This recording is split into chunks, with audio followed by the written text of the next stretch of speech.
यह कहानी एक छोटे से गांव सूखापुर की है, जो कभी अपने मीठे जलकुओं और हरियाली के लिए प्रसिद्ध था।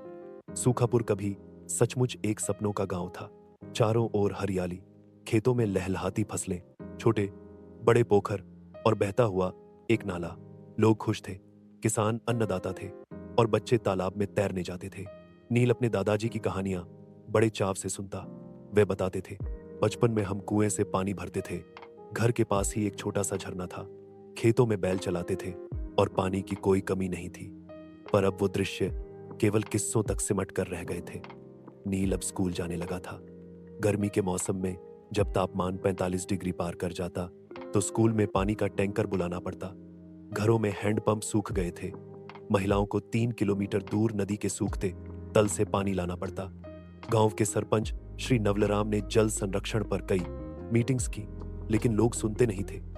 बारिश आएगी तो सब ठीक हो जाएगा, यही सोचकर लोग बैठे रहते। एक दिन नील की मां जब सिर पर पानी का घड़ा लिए लौटी तो पसीने से लथपथ थी। उनका घुटना भी मुड़ गया था। नील का मन कराह उठा। उसने ठान लिया, कुछ करना पड़ेगा। स्कूल में जल बचाओ सप्ताह मनाया जा रहा था। नील ने वहां भाषण दिया। जल है तो कल है। यदि हमने आज पानी नहीं बचाया तो कल रोने के लिए भी आंसू नहीं बचेंगे। उसका भाषण सुनकर शिक्षकों और छात्रों ने तालियां बजाईं, लेकिन नील को समझ आ गया कि भाषण से नहीं, काम से बदलाव आएगा। वह अपने दोस्तों के साथ गांव में निकला। उन्होंने सबसे पहले गांव के पुराने कुएं की सफाई की, फिर तालाब की खुदाई का बीड़ा उठाया। ग्राम पंचायत से थोड़ी मदद मिली, बाकी लोगों ने श्रमदान किया। नील ने अपने घर की छत पर वर्षा जल संचयन, रेन वाटर हार्वेस्टिंग की एक छोटी प्रणाली बनाई। उसने गांव के लोगों को बुलाकर बताया कि कैसे यह पानी पीने और खेती दोनों के लिए उपयोगी हो सकता है। धीरे धीरे कुछ लोगों ने उसे अपनाया।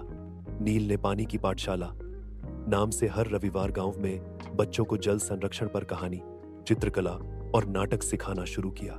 वह एक पंक्ति बार बार दोहराता, पानी कोई साधारण चीज नहीं, यह जीवन की धड़कन है। 3 महीने की मेहनत के बाद जब पहली बारिश हुई तो गांव का नया तालाब पानी से भर गया। लोग दौड़कर वहां पहुंचे।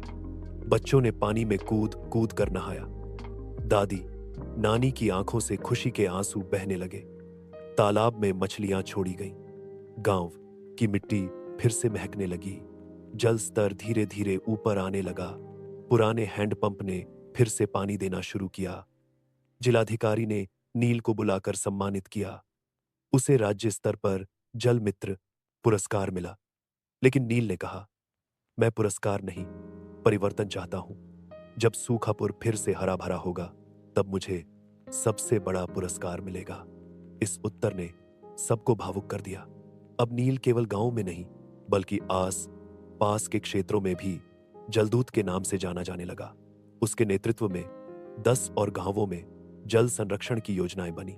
वह सरकार से मिलकर एक बड़ी योजना, हर गांव हर घर जल संचयन लेकर आया।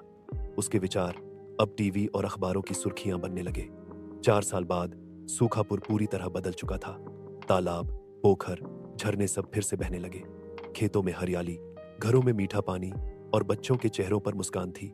एक शाम नील तालाब के किनारे बैठा था। उसके पास उसके दादाजी थे। दादाजी ने कहा, तूने साबित कर दिया बेटा कि पानी की असली कीमत वही समझता है जिसने एक एक बूंद को तरसा हो। नील मुस्कुराया और तालाब की ओर देखते हुए बोला, यह सिर्फ पानी नहीं, जीवन की आशा है। इसे बचाना अब हमारी जिम्मेदारी है। जल की कीमत वह जानता है जिसने उसकी एक एक बूंद को तरसा है। हम सबकी यह जिम्मेदारी है कि हम जल का संरक्षण करें, नहीं तो आने वाला कल केवल सूखे किस्सों में ही जीवित रहेगा।